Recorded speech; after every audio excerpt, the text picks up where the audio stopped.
ड्रामे की स्टार्टिंग होती है और हम एक लड़के को देखते हैं जो कि रात के समय एक घर के अंदर जाने की कोशिश कर रहा होता है। उसके पास चाबी नहीं होती है, इसलिए वो दरवाजे के लॉक को तोड़ देता है और अंदर चला जाता है। खजाना है, इसलिए वो यहाँ की तलाशी ले रहा था। वैसे उस लड़के को तो यहाँ पे कोई खजाना नहीं मिलता है, लेकिन उसे इस घर के अंदर एक बड़ा सा अजीब सा फ्रिज मिलता है। जब वो उस फ्रिज को ओपन करता है तब वो देखता है कि उस फ्रिज के अंदर तो एंशिएंट टाइम का मॉडल बना हुआ है। ये देखकर लड़का जब और भी नजदीक से देखता है तब वो देखता है कि इसके अंदर तो छोटे छोटे लोग हैं और फ्रिज के अंदर वाली दुनिया में तो एक पर्सन बिल्कुल उसी के जैसे दिखता है। ये देखकर ये लड़का एक्साइटेड हो जाता है और उस पर्सन को टच कर देता है। जैसे ही वो ऐसा करता है एक मैजिकल पोर्टल ओपन होता है और वो उस दुनिया के अंदर चला जाता है। जब ये लड़का उस दुनिया में जाकर अपनी आंखें खोलता है तब वो उसी सेम पर्सन की बॉडी में होता है और इस पर्सन का नाम वैंग हे होता है। वैंग डिशा डायनेस्टी से होता है और वो अपने ही राजवंश के एक मास्टर जिसका नाम मुयोन होता है टाइम स्पेंड कर रहा होता है और दोनों एक दूसरे के साथ काफी ज्यादा खुश होते हैं। लेकिन जब सुबह होती है तब वैंग मुई होने पे महारानी स्वयं मास्टर को बुलाने के लिए उनके कक्ष में जाती हैं, जिनकी आवाज सुनकर ये दोनों डर जाते हैं और जल्दी से अपने सारे कपड़े पहनते हैं। वैसे ही दरवाजा ओपन होता है और सामने से सम्राट आती है अपनी छोटी बहन और सलाहकार के बेटे के साथ यहाँ पे आते हैं। और जैसे उन्हें पता चलता है कि मास्टर ने अपनी वर्जिनिटी खो बैठी है तब वो काफी ज्यादा गुस्सा करते हैं। सम्राट मास्टर से पूछती है कि आपके साथ ये सारी चीजें कैसे हुई। तब मास्टर बताती है कि कल रात दावत में मैंने गलती से शराब पी लिया था, जिसके बाद मुझे नशा हो गया था और गलती से मैं इस रूम में आकर सो गई थी। इसके बाद आगे मेरे साथ क्या हुआ उसके बारे में मुझे कुछ भी नहीं पता है। ये सुनकर वैंग कहता है कि मेरे साथ भी ऐसा ही हुआ था, लेकिन कोई भी उसकी बातों पे भरोसा नहीं करता है।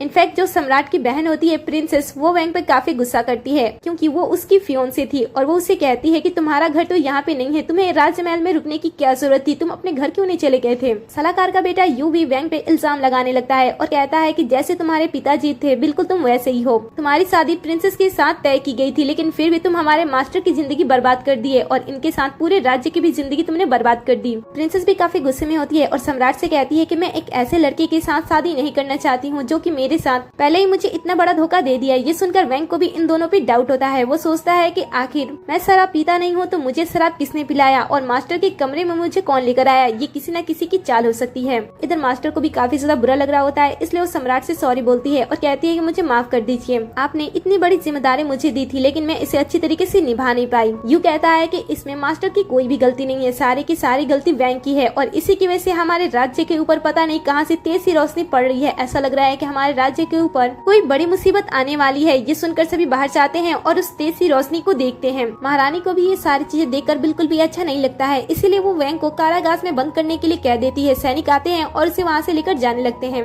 लेकिन तभी यहाँ पे वैंग कहता है कि मैं बारिश करा सकता हूँ, अगर आप चाहो तो मैं आपके लिए बारिश करा सकता हूँ, बस आपको मुझे छोड़ना होगा। ये सुनकर प्रिंसेस कहती है कि जिस तरीके से तुम्हारे बाप ने धोखा दिया था वैसे ही तुम भी हमारे साथ धोखा दे रहे हो। तुम्हारे पिता की सिर्फ एक गलती से हमारे कितने सारे सैनिक मारे जा चुके थे, तुम्हें इसके बारे में पता है ना, आखिर हम तुम पे कैसे विश्वास कर सकते हैं। सम्राट भी काफी गुस्से में होती है, इसीलिए वो वैंग को कहती है कि इसे यहाँ से ले जाओ और इसे मौत के घाट उतार दो। ये सुनकर वैंग अपने मन में कहता है कि देखने में ही तो ये सम्राट काफी ज्यादा सुंदर है, लेकिन इसका दिल बहुत ही ज्यादा क्रूर है। मुझे अपने आप को बचाने के लिए कुछ अलग तरकीब आजमानी होगी, क्योंकि इस तरीके से मैं अपने आप को नहीं बचा सकता हूँ। फिर वो सम्राट से कहता है कि अगर आपको मेरी बातों पे विश्वास नहीं है तो मैं इस तेज सी रोशनी को बंद करा सकता हूँ। महारानी कहती है कि ठीक है, मैं तुम्हें एक मौका देती हूँ, लेकिन यू इसका मजाक उड़ा रहा होता है और कहता है कि मुझे पता है कि तुम ये हजारों साल तक नहीं कर सकती हो, लेकिन तुमने अगर ऐसा कर दिया तो तुम यहाँ से जा सकती हो, अगर नहीं किया तो तुम्हें मेरे सामने घुटने टेक कर माफी मांगने होंगे। वैंग कहता है कि ठीक है, लेकिन अगर मैंने ऐसा कर दिया तो तुम्हें मेरे सामने झुककर माफी मांगना होगा। फिर वो मन में कहता है कि ये कोई पोजीशन तो जानते हो, मैं सिर्फ और सिर्फ सम्राट के सामने झुक सकता हूँ, ना कि तुम्हारे सामने। अब दोनों के बीच में बहस होने लगती है, तब सम्राट दोनों को ही शांत करती है। इसके बाद वैंग सम्राट से कहता है कि इसे मुझसे माफी मांगनी चाहिए अगर ये मेरे सामने झुकाऊंगा। तभी यहाँ पे प्रिंसेस के फादर आ जाते हैं। एक्चुअली में सम्राट और प्रिंसेस दोनों कजन होती हैं और यहाँ पे प्रिंसेस के पिता आते हैं और कहते हैं कि मुझे पता चला है कि किसी ने बारिश कराने की प्रार्थना में बाधा डालने की कोशिश की है, मैं उसे जान से मार डालूंगा। ये सुनकर यू कहता है कि जरूर, आपको उसे जरूर जान से मारना चाहिए। आपको पता है बाधा डालने की जो पर्सन कोशिश कर रहा है वो कोई और नहीं बल्कि वैंग है। ये सुनकर राजा गुस्सा हो जाते हैं और कहते हैं कि तुम्हें यू जैसा बनना चाहिए और फिर वो यू की तारीफ करने लगते हैं। वैंग देखता है कि प्रिंसेस भी यू की तारीफ कर रही है और वो उसके काफी क्लोज है। ये सारी चीजें देखकर वैंग समझ जाता है कि उस रात जो कुछ भी हुआ था, ड्रिंक के साथ जो कुछ भी छेड़खानी की गई थी, ये शायद इसी दोनों ने की होगी, क्योंकि इन्हें देखकर ऐसा लगता है कि शायद ये दोनों एक दूसरे को पसंद करते हैं और राजा भी चाहते हैं कि ये दोनों एक दूसरे से शादी कर ले, इसीलिए ये मेरे लिए इतने सारे प्रॉब्लम क्रिएट कर रहे हैं। वैसे कोई नहीं, मैं तो आसानी से बारिश करा सकता हूँ, मुझे अब इन दोनों से बदला लेना होगा क्योंकि ये लोग मुझे फंसाने की कोशिश कर रहे थे और इन्होंने मोयोन को भी फंसाने की कोशिश की। फिर वो यू से कहता है कि हम दोबारा शर्त क्यों नहीं लगा देते हैं, अगर मैं इस बार जीतता हूँ तो तुम्हें मेरे सामने झुककर माफी मांगनी होगी और अपने आप को 88 थप्पड़ लगाने होंगे। ये सुनकर यू कहता है कि हाँ क्यों नहीं। तभी प्रिंसेस कहती है कि अगर तुम हार जाते हो तो तुम्हारे साथ क्या होगा, तुम्हें पता है अगर तुम हारते हो तो हमारा शर्त ये है कि तुम्हें जान से मार देना चाहिए। ये सुनकर सम्राट सबको शांत कराती है और कहती है कि अब सभी हमारे राज्य के लिए इम्पोर्टेंट पर्सन है। वेंग हमारे अच्छे सिपाही का बेटा है जो कि आगे चलकर सब कुछ सही रहा तो यहाँ का सलाहकार बन सकता है और यू हमारे सलाहकार का ही बेटा है। अगर गलती हुई तो हमारे लोग ही मारे जाएंगे, इसीलिए आप सब सोच समझ के डिसीजन लीजिए। वेंग कहता है कि मैं इस शर्त के लिए राजी हूँ और यू भी कहता है कि मैं भी इस शर्त के लिए राजी हूँ क्योंकि वो अपने पिता की तरह अगला सलाहकार बनना चाहता था। लेकिन सम्राट वेंग को अगला सलाहकार बनाना चाहती थी, लेकिन यू अगला सलाहकार बनना चाहता था अपने पिता की तरह, इसलिए वो वेंग के लिए प्रॉब्लम्स क्रिएट कर रहा होता है। सीन कट होता है और अगले हफ्ते भाग गए होंगे, लेकिन मानना पड़ेगा तुम यहाँ पे आ गए, लेकिन आने के बाद भी तुम्हारा आज कुछ भी नहीं होने वाला है क्योंकि यू ने तुम्हारे लिए एक अच्छा सा कॉम्पिटिटर लाया है। फिर यू सामने आता है और टेम्पल के गुरु को सबसे इंट्रोड्यूस कराता है और उनके बारे में बताता है कि वो कितने ज्यादा ताकतवर हैं। यू गुरु के बारे में बताता है और कहता है कि कुछ साल पहले हमारे गुरु कुछ और जगहों पे गए थे जहाँ पे काफी समय से सूखा पड़ा था, लेकिन इन्होंने अपनी शक्तियों से उन सभी जगहों पे भारी बारिश कराई है, इसलिए मुझे इन पे पूरा का पूरा भरोसा है। और तुम अपने साथ किसे लाए हो, क्या तुम ही खुद बारिश कराने वाले हो? सुनकर वैंग कहता है कि तुम्हें मेरे बारे में ज्यादा सोचने की कोई जरूरत नहीं है और ये सुनकर दोनों के बीच में बहस स्टार्ट हो जाता है। कुछ ही देर के बाद यहाँ पे सम्राट आती है और सबको शांत करती है। सम्राट के साथ मोयोन मास्टर भी होती है और सभी लोग बारिश के लिए प्रे करे उससे पहले वो सम्राट से कहती है कि मैं एक बार फिर से ट्राई करना चाहती हूँ।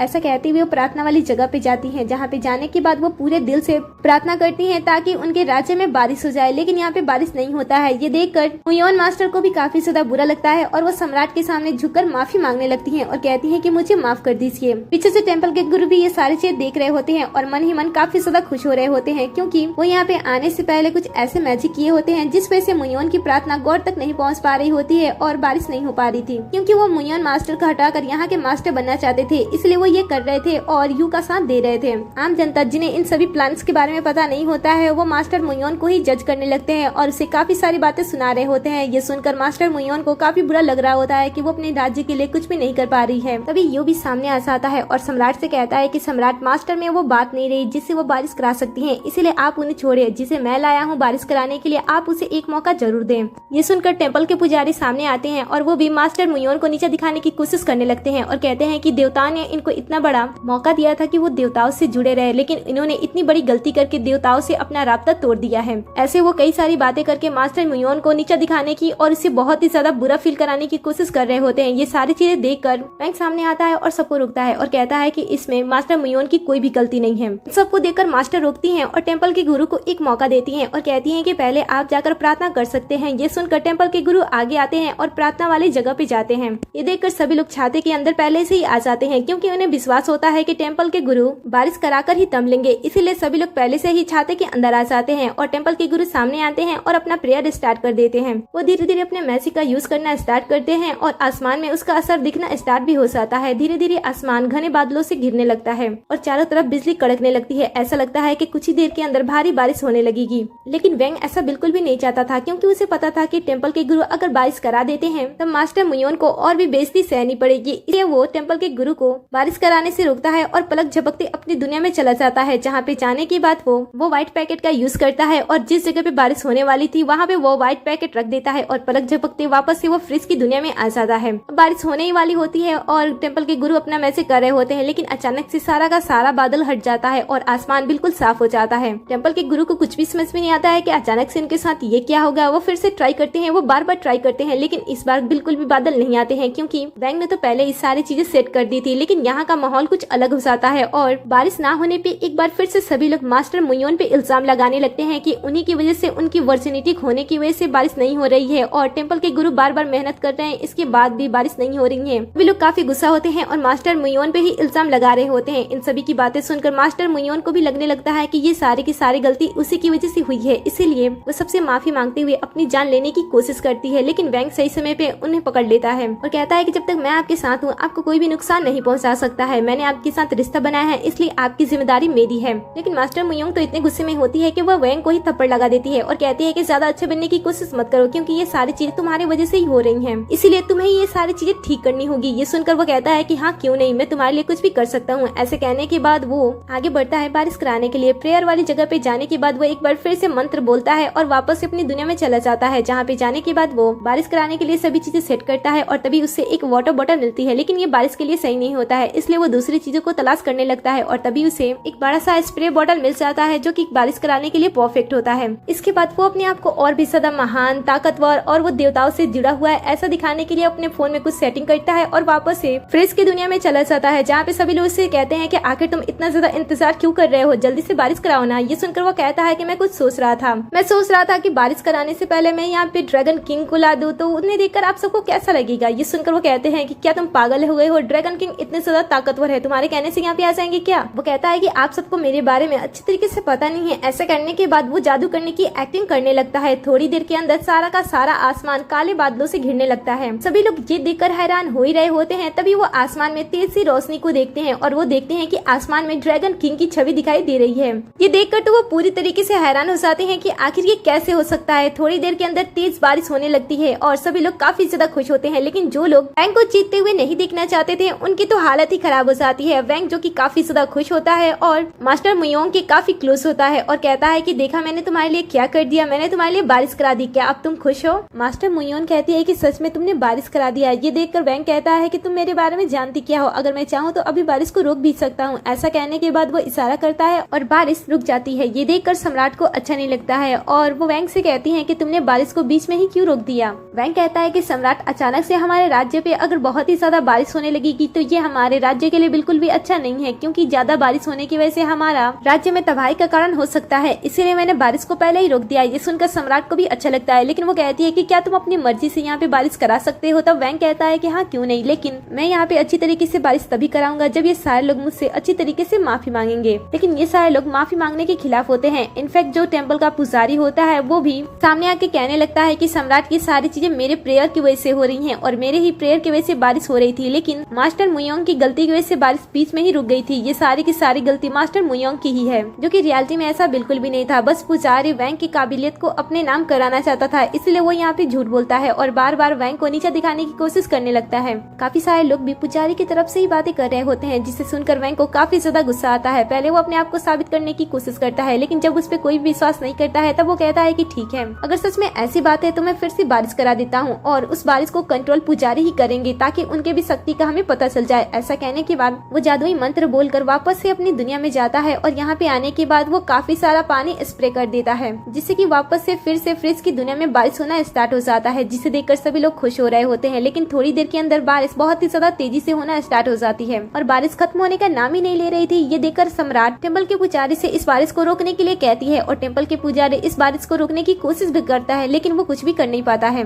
फिर सम्राट वैंग से बारिश रोकने की बात करती है और कहती है कि अब मुझे तुम पे विश्वास हो गया है कि ये बारिश तुम्हारी वजह से ही हो रही है, इसलिए अब तुम इस बारिश को रोक दो। लेकिन वैंग तो सम्राट से ये काम करने के लिए साफ साफ मना कर देता है और कहता है कि अब तो बारिश तभी रुकेगी जब ये सारे लोग मेरे सामने माफी मांगेंगे, क्योंकि इन लोगों ने पहले ही मुझसे वादा किया था कि अगर मैं अपने आप को साबित कर देता हूँ तो ये सारे लोग मुझसे माफी मांगेंगे, लेकिन ये अब अपने बात से पलट रहे हैं, इसलिए जब तक ये माफी नहीं मांगते हैं तब तक मैं भी इस बारिश को नहीं रोकने वाला हूँ। ये सुनकर सम्राट उन सभी को आदेश देने लगती है और वैंग से माफी मांगने के लिए कह देती है। ये सारे लोग नहीं चाहते थे कि वो वैंग के सामने झुके, लेकिन सम्राट के कहने की वजह से उन्हें ना चाहते हुए भी वैंग से माफी मांगना पड़ता है। माफी मांगने के बाद ये काफी ज्यादा इंसल्ट फील कर रहे होते हैं और यहाँ से जाने की कोशिश करते हैं, लेकिन वैंग उन्हें जाने नहीं देता है। वो यू से कहता है कि मैंने तुम्हें थप्पड़ मारने की भी बात कही थी, मैंने तुमसे कहा था कि अगर तुम हार चाहते हो तो तुम्हें अपने आप को थप्पड़ भी मारना होगा, बिना थप्पड़ मारे तुम यहाँ से जा नहीं सकते हो। अब यू अपने आप को बचाने के लिए कुछ भी नहीं कर पा रहा होता है, क्योंकि सामने सम्राट भी खड़ी होती है, इसलिए वो यहाँ से भाग भी नहीं पाता है। माफी मांगने के बाद उसे अपने आप को थप्पड़ भी मारने पड़ते हैं। तब जाकर वैंग सम्राट की बात मानता है और बारिश को रोक देता है। सभी बारिश रुकने पे काफी ज्यादा खुश होते हैं कि उनके रास्ते में अब कोई भी प्रॉब्लम नहीं आएगी। लेकिन राजा, जो कि वैंग को बिल्कुल भी पसंद नहीं करता था, वो वैंग को फंसाने की फिर से कोशिश करता है और कहता है कि जब ये इतना ज्यादा शक्तिशाली है तब ये हमारे एक और बड़े प्रॉब्लम को सॉल्व कर सकता है। आपको पता है कि काफी समय से मास्टर मुयोन हमारे राज्य की सुरक्षा कर रही थी। आपको पता ही होगा कि हमारे राज्य में एक बहुत ही बड़ा राक्षस है जो कि टाइम टाइम पे बाहर आता है और हमारे लोगों को नुकसान पहुंचाता है। इसीलिए जब उसे पता चले गया कि हमारे मास्टर मुयोंग की शक्तियां आधी से भी ज्यादा जा चुकी हैं, तब वो फिर से हमारे राज्य पे हमला करेगा। इसके लिए हमें कुछ न कुछ करना चाहिए। ये सुनकर वैंग भी सोच में पड़ जाता है और कहता है कि ये दुनिया तो फ्रिज के अंदर की दुनिया है, तो यहाँ पे कोई भी राक्षस कैसे आ सकता है? आखिर ये किस राक्षस के बारे में बात कर रहे हैं? ये सारे लोग बातें कर ही रहे होते हैं, तभी भागते हुए यहाँ पे एक सैनिक आता है और बताता है कि पश्चिम के साइड में एक राक्षस ने हमला कर दिया है। वो बहुत ही ज्यादा ज्यादा बड़ा है और हमारे लोगों को नुकसान पहुंचा रहा है। ये सुनकर तो सभी डर जाते हैं। दूसरी तरफ हम देखते हैं कि फ्रिज की दुनिया में गलती से एक बिल्ली चली गई होती है। आगे हम देखते हैं कि सभी लोग सम्राट के पास बैठे होते हैं और काफी डरे हुए होते हैं और एक दूसरे के साथ बातचीत कर रहे होते हैं कि उस राक्षस से लड़ने के लिए कौन जाएगा। इनकी सारी बातें सुनकर सम्राट काफी ज्यादा गुस्सा करती है और कहती है कि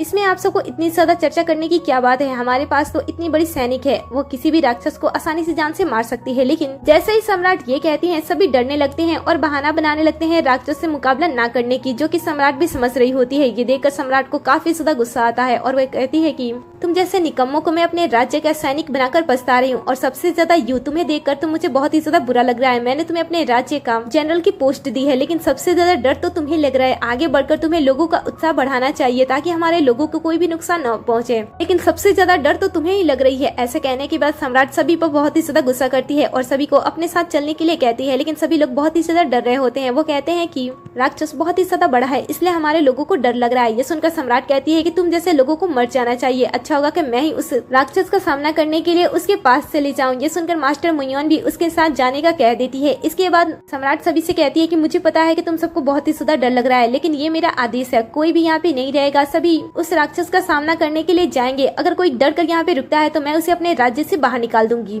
नेक्स्ट सीन में हम सभी को राक्षस की तरफ जाते हुए देखते हैं। जब वो राक्षस के नजदीक होते हैं देखकर वो वहीं पे रुक जाते हैं और देखते हैं कि सामने एक जाइंट बिल्ली है। ये देखकर सम्राट कहती है कि देखने से तो ये बिल्ली लग रही है, लेकिन ये इतनी ज्यादा बड़ी क्यों है? इसके सामने तो हम उसके चींटी के बराबर दिखाई दे रहे हैं। लेकिन कोई नहीं, अगर ये हमारे लोगों को नुकसान पहुंचाने की कोशिश कर रही है तो हमें इसे भी खत्म कर देना चाहिए। ऐसा कहते हुए वो आगे बढ़ने ही वाले होते हैं, लेकिन तभी यहाँ पे एक मास्टर आ जाते हैं जिन्हें यहाँ पे राजा ने बुलाया होता है। मास्टर यहाँ पे आने के बाद सम्राट को हेलो बोलते हैं और कहते हैं कि मुझे पता चला है कि आपके मास्टर मुयोन की जादुई शक्तियाँ जा चुकी है, इसलिए वो राक्षस का सामना नहीं कर सकती है, इसलिए मैं यहाँ पे आया हूँ। वैसे जो आप सबको आसमान में दिखाई दे रहा है वो कोई राक्षस नहीं है, वो तो एक बुरी आत्मा है जो कि आपके राज्य को कब्जा करने की कोशिश कर रही है। ऐसा कहते हुए वो अपना मैजिक करता है और उसे रोकने की कोशिश करता है, लेकिन ये सारी बातें सुनकर वैंग मन ही मन मुस्कुरा रहा होता है और कहता है कि एक प्यारी सी बिल्ली को बुरी आत्मा में बदल दिया। दूसरी तरफ राजा भी ये सारी चीज शांत होकर देख रहा होता है और कहता है कि आज अगर इस मास्टर ने मेरी बात मानते हुए इस राक्षस को अगर यहाँ से हटा देता है तो मास्टर मुयोन की जगह ये पा सकता है और उसके बाद मैं जो चाहे वो करा सकता हूँ। मास्टर जो कि मैजिक करते हुए हवा में उड़ता है और उस बिल्ली को शांत करने की कोशिश करने लगता है, लेकिन बिल्ली उसे धक्का दे देती है जिस वजह से वो सीधा नीचे गिर जाता है। सभी ये देखकर डर जाते हैं। इसके बाद मास्टर कहता है कि मैं ताबीज को उसके ऊपर लगा नहीं पा रहा हूँ, इसके लिए मुझे तीर की जरूरत होगी। ये सुनकर सम्राट कहती है कि ठीक है और उसके बाद वो अपने तीर को सामने करती है जिसके अंदर ताबीज लगी होती है और उसके बाद वो उस तीर को बिल्ली के ऊपर चलाती है, लेकिन ये छोटी सी तीर बिल्ली का कुछ भी बिगाड़ नहीं पाती है। ये देखकर सम्राट अपने सैनिकों को भी आगे भेजती है और सैनिक उसे रोकने की कोशिश करते हैं, लेकिन इतने सारे सैनिक भी उस बिल्ली का सामना नहीं कर पाते हैं। ये देखकर सम्राट कहती है कि अब मुझे ही आगे बढ़ना होगा और इस बड़ी सी बिल्ली से मुझे ही अपने राज्य के लोगों को बचाना होगा। लेकिन तभी यहाँ पे मास्टर मुयोन आ जाती है और उसे रोकते हुए कहती है कि मेरे रहते हुए आपको आगे बढ़ने की कोई जरूरत नहीं है, अगर आपको आगे जाना है तो मेरे बाद ही जाना, क्योंकि आपसे पहले मैं उसे रोकने की कोशिश करूंगी। अगर मैं उसे नहीं रोक पाती हूँ तो फिर आप आगे जाना। ऐसा कहते हुए वो आगे आने की कोशिश करती है, लेकिन वैंग सामने आ जाता है और मास्टर मुयोन को रोक देता है और कहता है कि जब तक मैं यहाँ पे हूँ तुम्हें आगे बढ़ने की जरूरत नहीं है, मैं उस बिल्ली को तुम्हारे लिए रोक सकता हूँ। मास्टर मुयोन उसे रोकती है और कहती है कि देखो मेरे पास मेरी कुछ शक्तियाँ हैं जिनसे मैं उस बिल्ली को रोक सकती हूँ, लेकिन वैंग उसे ऐसा करने से रोकता है और कहता है कि मेरे रहते हुए तुम्हें कुछ भी करने की कोई जरूरत नहीं है। वैसे मैं जब उस बिल्ली को हरा कर आऊंगा तो क्या तुम मुझसे शादी करोगी? इनकी बातें सुनकर प्रिंसेस कहती है कि ये प्यार वाली बात है, उसे हराने के बाद कर लेना, अगर तुम्हें उसे हराना है तो पहले जाकर उसे हरा कर आओ। ये सुनकर वैंग कहता है कि ठीक है, वहाँ से आने के बाद ही मैं इस पे बात करूंगा। ऐसा कहते हुए वो धीरे धीरे बिल्ली की तरफ बढ़ने लगता है। सभी ये देखकर डर रहे होते हैं कि वैंग बिना किसी हथियार की मौत की तरफ बढ़ रहा है, लेकिन वैंग को किसी भी बात का कोई भी डर नहीं होता है। वो धीरे धीरे उस बिल्ली के पास आता है और उसे नर्म लहजे में उससे बात करता है। ये देखकर बिल्ली भी उसे अपने हाथों में उठा लेती है, लेकिन ये सारी चीज देखकर सभी लोग काफी ज्यादा डर रहे होते हैं। उन्हें ऐसा लग रहा होता है कि बिल्ली उसे खा ही जाएगी, लेकिन ऐसा नहीं होता है। बिल्ली वैंग को अपने पास ले जाती है और वैंग उसे बहुत ही अच्छी तरीके से सहलाते हुए उसे बात करता है, जिस वजह से बिल्ली भी शांत हो जाती है और थोड़ी देर उसके साथ समय बिताने के बाद वापस से वैंग को वो नीचे उतार देती है। ये देखकर तो सभी काफी खुश होते हैं, लेकिन दूसरे ही पल वह वैंग को जज करने लगते हैं और कहते हैं कि हमने तुम्हें वहाँ पे भेजा था उस राक्षस को खत्म करने के लिए, ना कि उसके साथ टाइम स्पेंड करने के लिए। सुनकर वो कहता है कि मैंने बिल्ली से बात कर लिया है, वो थोड़ी देर के अंदर यहाँ से चली जाएगी और उसके बाद वो मैसेज करके वापस से अपनी दुनिया में जाता है, जहाँ पे जाने के बाद वो छोटी सी प्यारी सी बिल्ली को उस फ्रिज की दुनिया से बाहर निकाल देता है और वापस से फ्रिज की दुनिया में चला जाता है। और तभी वो प्यारी सी बिल्ली भी गायब हो जाती है। ये देखकर सभी काफी हैरान होते हैं, लेकिन बहुत ही ज्यादा खुश भी होते हैं। बिल्ली के चले जाने के बाद जब वैंग वापस आता है तब मास्टर मुयोंग उसे पूछती है कि तुमने इतने बड़े राक्षस को वापस कैसे भेजा। तब वैंग उसे सही बात नहीं बताता है, वो बस बातों को टाल देता है। लेकिन यू को ये सारी बातें समझ में आ रही होती है, इसीलिए वो सामने आ जाता है और कहता है कि मुझे ऐसा लग रहा है कि ये राक्षस के साथ मिला हुआ था, इसलिए आपने देखा नहीं कैसे उस बिल्ली ने इसे अपने पास तो उठाया लेकिन इसे चोट नहीं पहुंचाया और इसके कहने पे बस यहाँ से चली गई। मुझे तो ऐसा लग रहा है कि उसी ने ही इस राक्षस को भी यहाँ पे बुलाया होगा। इसी तरीके से कई सारे इल्जाम वो वैंग के ऊपर लगाने लगता है और इसमें उसका साथ उसके पिताजी देने लगते हैं। लेकिन रानी इनमें से किसी की भी बातों पे विश्वास नहीं करती है और कहती है कि मैंने अपने आंखों से देखा है कि उसने हमारे राज्य के लिए कितना बड़ा काम किया है, इसलिए उसके ऊपर ऐसे आरोप लगाना बंद कर दीजिए, नहीं तो इसके लिए आप दोनों को सजा दी जा सकती है। आगे सम्राट वैंग से इतना ज्यादा खुश हो जाती है कि वो उसे सलाहकार की पोजीशन दे देती है और कहती है कि आज से तुम हमारे राज्य के सलाहकार हो। सुनकर यू और यू के पिताजी को बिल्कुल भी अच्छा नहीं लगता है, लेकिन तभी यहाँ पे भागते हुए एक सैनिक आता है और सम्राट को बताता है कि उस राक्षस की वजह से हमारे राज्य के काफी सारे लोगों के घर टूट गए हैं और वो बेघर हो चुके हैं। ये सुनकर सम्राट कहती है कि तो फिर उन्हें वहाँ से हटा देना चाहिए और उनके लिए खाने पीने की चीजों को व्यवस्था कर देना चाहिए और उसके बाद हम उन सभी के घरों को भी धीरे धीरे ठीक कर देंगे। फिलहाल उन्हें खाने पीने की चीजें प्राप्त करा दीजिए। ये सारी बातें सुनकर यू के पिताजी सामने आते हैं और कहते हैं कि मैं इन सभी चीजों की जिम्मेदारी लेना चाहता हूँ। एक्चुअली में यू के पिताजी ये सारी चीजें इसलिए करना चाहते थे क्योंकि वो इन्हीं सारी चीजों की आड़ में आकर वो राष्ट्रीय खजाना को चुराने की भी कोशिश करने वाले थे, इसीलिए वो सम्राट से ये सारी चीजें हैंडल करने के लिए कह रहे थे। लेकिन वैंग जो कि बहुत ही ज्यादा समझदार होता है, वो इन सारी बातों को बहुत ही अच्छी तरीके से परख लेता है और फिर वो सम्राट से कहता है कि अगर आप बुरा ना मानो तो ये सारी चीजें मैं हैंडल करना चाहता हूँ, क्योंकि जितना खजाना और समय यू के पिताजी मांग रहे हैं ये सारी चीजें ठीक करने के लिए, मैं इनमें से कुछ भी नहीं चाहता हूँ। मैं बस थोड़ा सा समय चाहता हूँ और मैं थोड़े से समय में ये सारी चीजें ठीक कर सकता हूँ। ये सुनकर सम्राट को भी अच्छा लगता है कि सारी चीजें ठीक भी हो जाएंगी और खजाना भी नहीं जाएगा, इसीलिए वैंग को ये सारी जिम्मेदारी दे देती है। लेकिन यू के पिताजी को ये सारी चीजें ठीक नहीं लगती हैं और वो वैंग को रास्ते से हटाने के लिए वैंग को अपने जाल में फंसाने की कोशिश करने लगता है और कहता है कि जब तुम इतने ही ज्यादा ताकतवर हो तो ये सारी चीजें एक रात में ही ठीक करके मुझे दे दो, और अगर तुम ऐसा नहीं करती हो तो मैं तुम्हारे ऊपर देशद्रोही का आरोप लगा दूंगा, क्योंकि तुम ऐसा बोलकर यही सारी चीजें मेरे साथ कर रहे हो और आगे कुछ भी करने से पहले तुम इन सारी चीजों पे साइन कर दो। ऐसा कहते हुए वो उसके सामने पेपर लाते हैं और इस पे साइन करने के लिए कह देते हैं कि अगर वो सारी चीजें एक रात के अंदर खत्म नहीं कर देगा तो उसे यहाँ से चले जाना चाहिए। वैंग कहता है कि ठीक है और इसके बाद वो आराम करने के लिए जाने लगता है। ये देखकर सम्राट उससे कहती है कि तुमने इतना बड़ा काम अपने हाथ में लिया है तो तुम्हें अभी से ही सारी चीजें स्टार्ट कर देनी चाहिए। लेकिन वैंग कहता है कि मेरे पास अभी बहुत ही ज्यादा समय है और ऐसा कहते हुए वो अपने घर की तरफ निकल जाता है। उसे जाते हुए देखकर यू और यू के पिताजी आपस में प्लान बनाते हैं कि उसे उसके काम में सफल नहीं होने देना है। सीन कट होता है और अगले सीन में हम वैंग को उसके घर पे देखते हैं, जहाँ पे जाने के बाद वो वापस से जादुई मंत्र बोलता है और अपनी दुनिया में वापस चला जाता है। यहाँ पे आने के बाद वो सभी घरों को एक एक करके ठीक करने लगता है, लेकिन तभी वो देखता है कि इनमें से एक घर बुरी तरीके से टूटा हुआ है। फिर वो घर में ग्लू ढूंढता है और जब उसे मिल जाती है तब वो टूटे हुए घर को अच्छी तरीके से जोड़कर वापस से सभी चीजें सेट कर देता है और फिर वो अपनी दुनिया में चला जाता है। थोड़ी देर के अंदर यहाँ पे भागते हुए एक पर्सन आता है और वैंग से कहता है कि तुमने इतनी बड़ी जिम्मेदारी उठा ली है और तुम यहाँ पे आराम कर रहे हो, तुम्हें जाकर अपना काम पूरा करना चाहिए। ये सुनकर वैंग कहता है कि मैंने सभी चीजों को पहले ही सेट कर दिया है, चलो हम साथ में चलकर सभी चीजों को देखते हैं। ऐसा कहने के बाद जैसे वो अपने घर का दरवाजा खोलता है वो अपने सामने यू के साथ काफी सारे सैनिकों और प्रिंसेस को भी देखता है। वो सबसे पूछता है कि आप सब यहाँ पे क्या कर रहे हो। तब यू कहता है कि तुम इतनी बड़ी जिम्मेदारी हाथ में लेने के बाद कहीं भाग ना जाओ, बस यही देखने के लिए तुम्हारे पास आए हैं। वैसे तुम्हें सम्राट बुला रही है क्योंकि तुमने सभी चीजें पहले सेट कर दी होगी ना, तुम्हारा समय भी अब खत्म हो गया है तो हम सभी लोग साथ में जाकर वो सारी चीजें देखना चाहते हैं। ये सुनकर वैंग कहता है कि हाँ क्यों नहीं, और सभी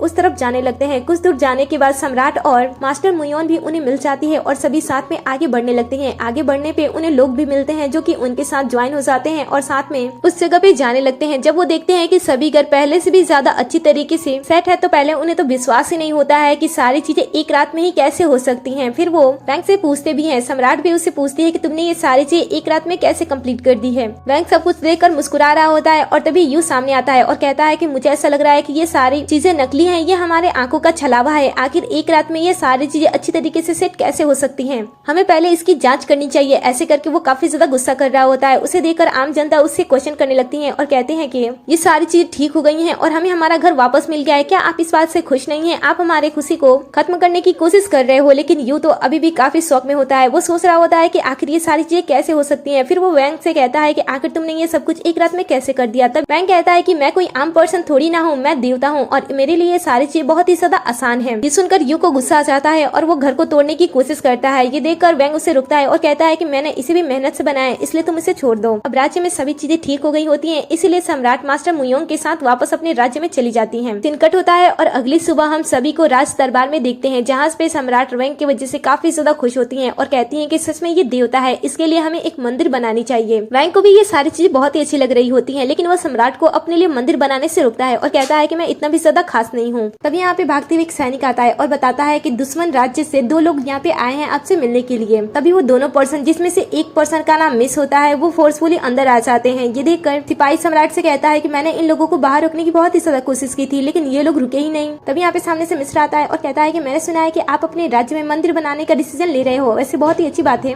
लेकिन आपके मंदिर में मुझे पूजा जाना चाहिए क्योंकि मैं यहाँ पे सबसे ज्यादा शक्तिशाली हूँ। ऐसा कहने के बाद वो सब पे जोर डालने लगता है कि सम्राट के राज्य में एक मंदिर खुलेगा और वहाँ पे इसकी पूजा की जाएगी, जो कि किसी को भी ये बात अच्छी नहीं लगती है। लेकिन ये जो मिस्र होता है वो सम्राट के लोगों के साथ साथ सम्राट की भी बेइज्जती करने लगता है, जो कि वैंग को बिल्कुल भी पसंद नहीं आता है और वो सामने आकर मिस्र को एक लात मार देता है, जिस वजह से मिस्र को बहुत ही ज्यादा गुस्सा आता है और फिर वो सबको और भी ज्यादा घटिया बातें करने लगता है और कहता है कि अगर मुकाबला ही करना है तो सामने आकर लड़ो। इस तरीके से अचानक से वार करने में क्या शाबाशी है, अगर लड़ना ही है तो सामने आकर लड़ो ना। कोई भी दुश्मन राजा के साथ इसमें कोई भी मुसीबत नहीं मोल लेना चाहता था, इसीलिए वो सभी चीजें शांति से हैंडल करना चाहते थे। लेकिन मिस्र जो होता है वो यहाँ के लोगों को उकसाने की बहुत ही ज्यादा कोशिश करने लगता है, इसीलिए यहाँ का जो एक छोटा सा जनरल होता है उसे इन सारी चीजों से बहुत ही ज्यादा बुरा लगता है और वो मिस्र को जान से मारने की कोशिश करता है और चाकू से इस पे हमला करता है। लेकिन मिस्र के पास जादुई शक्तियाँ होती हैं जिससे वो अपने आप को बचा लेता है। इसके बाद वो इतना ज्यादा गुस्सा हो जाता है कि वो उस पर्सन को बहुत ही बुरी तरीके से मारता है और इसके बाद वो उसके सर के पूरे बाल को, फिर वो उसी चाकू से उसके सभी बालों को काट देता है और कहता है कि मेरा सामना करने से पहले 1000 बार सोच लेना। छोटे जनरल को ये सारी चीजें बहुत ही ज्यादा अपमानजनक लगती है, इसलिए वो इस अपमान को सह नहीं पाता है और खुदकुशी कर लेता है। मास्टर मुयोन को अब ये सारी चीजें बिल्कुल भी पसंद नहीं आ रही होती है, इसीलिए वो उसे लड़ने के लिए सामने आ जाती हैं और मिस्र का सामना करने लगती हैं। दोनों के बीच में युद्ध होने लगता है, लेकिन मिस्र काफी ज्यादा शक्तिशाली होता है, इसलिए वो मास्टर मुयोन को इतना जोरदार पंच मारता है कि मास्टर मुयोन सीधा दरबार से बाहर आ जाती है। ये देखकर वैंग फटाक से उसके पास आता है और उसे संभालता है। फिर मिस्र अपनी शक्तियों का प्रदर्शन करने लगता है और बताता है कि वो कितना ज्यादा शक्तिशाली है, इसीलिए यहाँ पे उसका पूजा करनी चाहिए। अगर यहाँ के लोग उसका पूजा नहीं करेंगे और यहाँ पे मंदिर बनाने के बाद उसकी तस्वीर नहीं रखेंगे तो वो सबको अपने पैरों के नीचे कुचल देगा। इस तरीके से वो सबको धमका रहा होता है। जो छोटे दिल वाले होते हैं वो तो इतने से में ही डर जाते हैं और कहते हैं कि हम तुम्हारी पूजा करेंगे, हम यहाँ पे तुम्हारी तस्वीर भी लगाएंगे, लेकिन तुम यहाँ पे किसी को भी नुकसान ना पहुँचाओ। लेकिन वैंग इन सारी चीजों के लिए बिल्कुल भी राजी नहीं होता है। वो कहता है कि अगर ऐसी बात है तो मैं ही तुम्हारा मुकाबला क्यों नहीं कर लेता हूँ। मिस्र कहता है कि ठीक है, मैं तुमसे मुकाबला तो कर लूंगा, लेकिन थोड़ी देर के अंदर तुम मेरे पैरों के नीचे आ जाओगे, इसलिए अच्छा होगा कि तुम मुझसे माफी मांग लो और अपने बालों को भी कटवा लो और साथ ही इस खूबसूरत सी लड़की को मेरे साथ भेज दो। अगर ऐसा करते हो तो मैं तुम्हारे राज्य को बख्श दूंगा और यहाँ से इस लड़की को लेकर चुपचाप यहाँ से चला जाऊंगा। ये सुनकर तो वैंग को काफी ज्यादा गुस्सा आता है और वो मिस्र से कहता है कि ठीक है, अच्छा होगा कि हम दोनों के बीच में, और सीधा मिस्र के ऊपर गिराते हुए वापस से फ्रिज वाली दुनिया में आ जाता है। यहाँ पे आने के बाद वो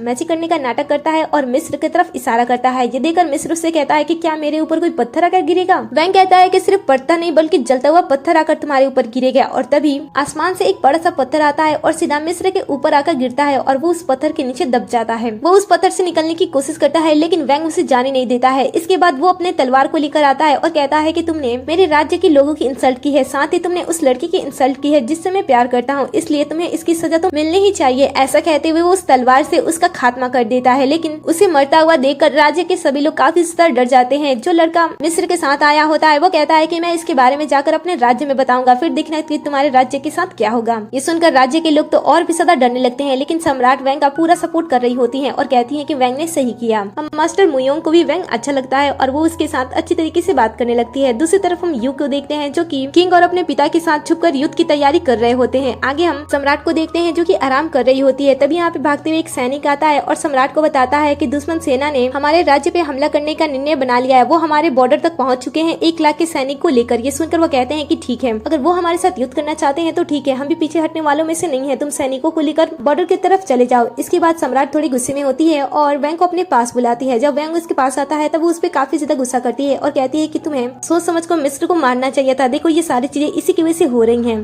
तो वैंग कहता है कि तो इसमें इतना ज्यादा चिंता करने की क्या बात है, अगर 1 लाख की जगह 10 लाख की भी सेना हमारे राज्य पे हमला करने के लिए आएंगे तो मैं अपने राज्य को आसानी से बचा सकता हूँ, आपको ज्यादा चिंता करने की कोई जरूरत नहीं है। ये सुनकर सम्राट उससे पूछती है कि तुम ये सारी चीजें अच्छी तरीके से हैंडल कैसे कर सकते हो। तब सम्राट उसे कहता है कि जब वक्त आएगा तो मैं सारी चीजें आपको बता दूंगा। ऐसा कहने के बाद वो वहाँ से चला जाता है। नेक्स्ट सीन में हम देखते हैं कि सम्राट और मास्टर मुयोन अपने राज्य में टहल रही होती हैं। तभी भागते हुए एक सैनिक आता है और कहता है कि किंग और यू की फैमिली देशद्रोही है। ऐसा कहते हुए वो डरते हुए वहाँ से भागकर चला जाता है। ये सुनकर उन दोनों को समझ में नहीं आता है कि आखिर क्या हो रहा है। तभी वो सामने से काफी सारे सैनिकों को अपनी तरफ आते हुए देखते हैं। यहाँ पे प्रिंसेस, यू और इनके पेरेंट्स भी होते हैं। राजा कहता है कि मैं काफी समय से इंतजार कर रहा हूँ कि कब मैं यहाँ के सम्राट बनूं। मेरे लोग भी काफी समय से इंतजार कर रहे हैं कि यहाँ के सलाहकार बने, यहाँ के जनरल बने, लेकिन तुम्हारी वजह से किसी का भी सपना पूरा नहीं हो रहा है। इसलिए अच्छा होगा कि तुम सम्राट की पोजीशन ही छोड़ दो, ताकि जो हम चाह रहे हैं वो खुशी खुशी हमें मिल जाए। ये सारे लोग मिलकर सम्राट के शासन को उनसे छीनना चाहते थे और इस समय यहाँ पे कोई भी सिपाही भी नहीं होता है जो कि सम्राट की मदद कर सके, क्योंकि सारे के सारे सिपाही तो बॉर्डर पर जाकर अपनी देश की रक्षा कर रहे होते हैं। दूसरी तरफ हम वैंग को देखते हैं जो कि आराम से सो रहा होता है, क्योंकि उसे इन सारी चीजों के बारे में कुछ भी पता नहीं होता है। तभी भागते हुए वो सिपाही उसके पास आता है और सभी चीजों के बारे में बता देता है कि किस तरीके से किंग और यू की फैमिली मिलकर सम्राट की पोजीशन को उससे छीनने की कोशिश कर रहे हैं। ये सुनकर वो जग जाता है और कहता है कि क्या ये सच है। वो कहता है कि हाँ, राजमहल में इस समय कोई भी सिपाही नहीं है और इसी का फायदा उठाकर वो सम्राट की पोजीशन को उनसे छीनने की कोशिश कर रहे हैं।